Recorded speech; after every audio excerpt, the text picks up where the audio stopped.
부산 시내 중앙버스 전용 차로가 내성교차로에서 동래교차로 구간까지 확대 운영됩니다. 이번 구간 운영으로 중앙버스 전용 차로는 안락교차로에서 운촌 삼거리 구간을 포함해 모두 7.3km로 확대됩니다. 실무자가 알려주는 부산 정책, 오늘은 원도심 통합에 대해 자세히 알아보는 시간 준비했습니다.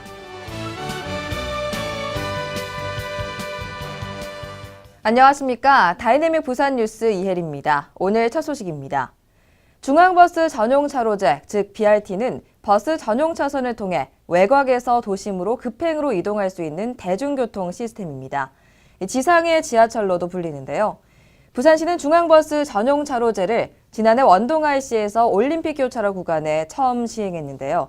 이제 내성교차로에서 동래교차로 방면까지 중앙버스 전용 차로를 확대 운영합니다. 이제 부산 내성교차로에서 동래교차로 구간에도 중앙버스 전용 차로가 운영됩니다. 이번 구간 운영으로 중앙버스 전용 차로는 안락교차로에서 운촌 삼거리 구간을 포함해 모두 7.3km로 확대됩니다. 부산의 중앙버스 전용 차로는 지난해 12월 원동 인터체인지에서 올림픽 교차로까지 3.7km를 개통한 이후 안락교차로에서 원동 인터체인지, 올림픽 교차로에서 운촌 삼거리 등으로 부분 개통했습니다. 이번에 개통하는 구간은 내성교차로에서 안락교차로까지 2km 구간 가운데 공사를 먼저 완공한 내성교차로에서 동래교차로 구간입니다.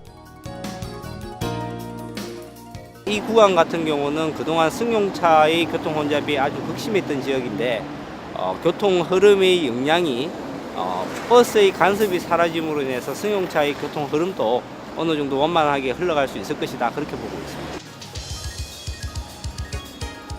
부산시는 이른 시일 내 잔여 구간 공사도 완료해 동래 지역 전 구간에 중앙 버스 전용 차로를 운영할 방침입니다.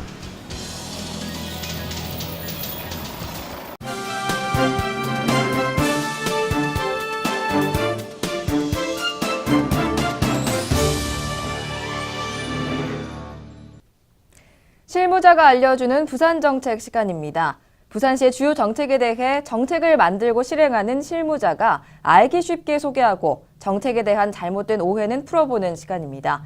오늘은 원도심 통합에 대해 자세히 알아보겠습니다.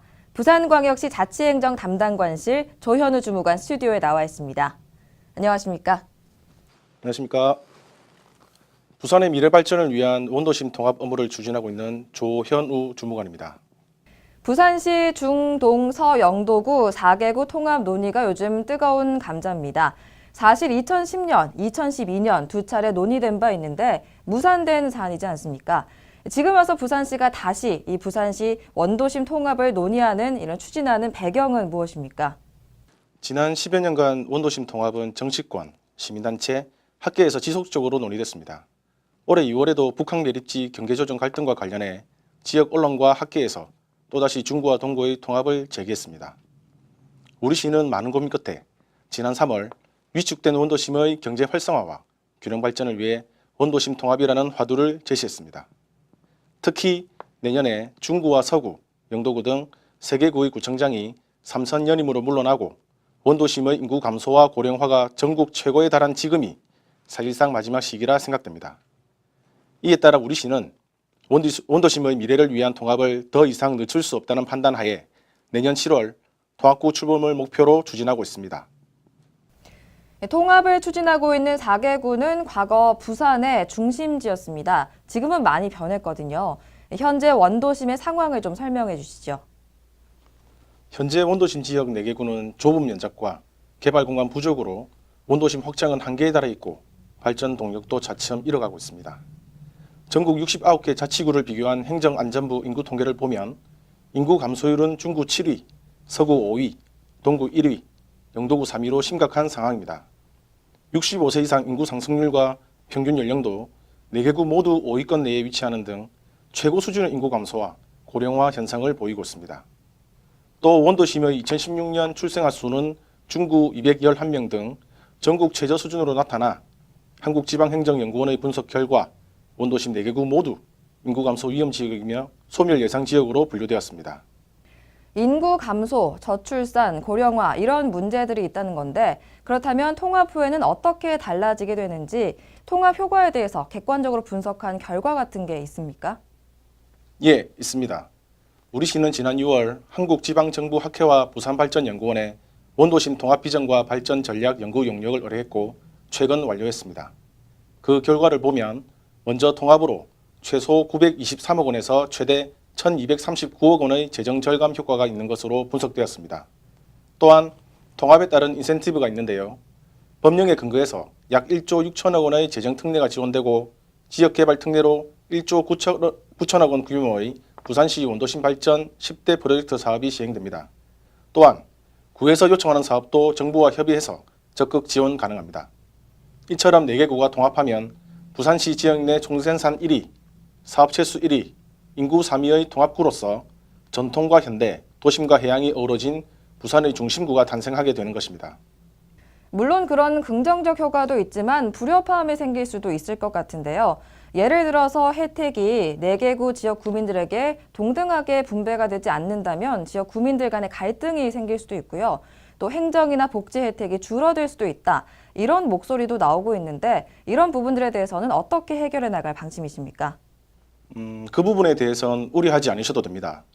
통합이 확정되면 법에 따라 4개 구와 시에서 동일한 인원으로 통합추진공동위원회가 구성됩니다. 이 위원회를 중심으로 원도심 4개 구의 주민, 시민단체, 학계 등 모든 분들과 함께 논의하고 협력해서 갈등을 최대한 줄여나가고 통합 이후에도 미래발전 약속을 충실히 이행해 나가겠습니다. 행정과 복지 혜택에 대해 우려하시는 분들도 계신데요. 오히려 통합으로 행정 서비스 품질은 더 좋아집니다. 현재 4개 구에 있는 45개 동주민센터는 그대로 유지되고 기존 구청사는 도서관, 문화센터 등 주민이 원하는 시설로 활용 가능합니다. 업무 중복 공무원을 주민복지, 문화, 관광 등 새로운 행정 수요에 재배치해서 행정의 효율성도 강화됩니다. 네, 그렇군요. 그런데 이 원도심 4개 구 통합을 위해서는 주민들의 합의가 바탕이 돼야 합니다. 여론조사 결과를 보면 찬성하는 의견이 높기는 하지만 반대 여론도 만만치 않은 상황이거든요. 그리고 일부에서는 부산시가 구민들의 의견을 무시하고 강행할 것이다 이런 얘기도 들려오고 있는데 이게 가능한 얘기입니까? 불가능합니다. 관련 법규에 따라 절차를 진행하고 있으며 다수의 주민들께서 원하지 않으시면 통합은 추진될 수 없고 추진되어서도 안 됩니다. 먼저 통합 절차는 서구, 동구, 영도구에서 중구를 포함한 4개 구 통합 건의서를 제출했고 현재 지방자치발전위원회에서 통합안을 검토 중인데요. 통합 방안 마련 후 행정안전부가 4개 구에 각각 통합을 공고하면 구의회의 의견 청취 또는 주민 투표로 결정되는데 이는 오직 원도심 주민들의 선택에 달려 있습니다. 주민들께서 통합을 결정하시면 행정안전부에서 통합구 설치법을 제정하고 내년 7월 1일 통합구가 출범하게 됩니다. 우리 시는 이러한 절차가 투명하고 원활히 진행될 수 있도록 중앙정부와 4개 구를 적극 지원하겠습니다. 우리 시는 동부산, 서부산과 함께 원도심을 부산 발전의 3대 축으로 개발하여 2030년 대한민국에서 가장 살기 좋은 자치구 1위가 반드시 이루어질 수 있도록 최선을 다하겠습니다. 실무자가 알려주는 부산 정책, 오늘은 원도심 통합에 대해서 알아봤습니다. 지금까지 부산광역시 자치행정 담당관실 조현우 주무관이었습니다. 고맙습니다. 시정 단신입니다. 부산시가 내년부터 전국 최초로 초등학교 입학 축하금을 지급합니다. 부산시는 출산 친화 분위기를 조성하기 위해 자녀가 초등학교에 입학하는 가정에 축하금 20만 원씩을 주고 출산 지원금도 지금보다 30만 원씩 늘려 지급하기로 했습니다. 다이내믹 부산 뉴스는 부산광역시 인터넷 방송 바다TV에서 다시 보실 수 있습니다. 함께해 주신 여러분 고맙습니다.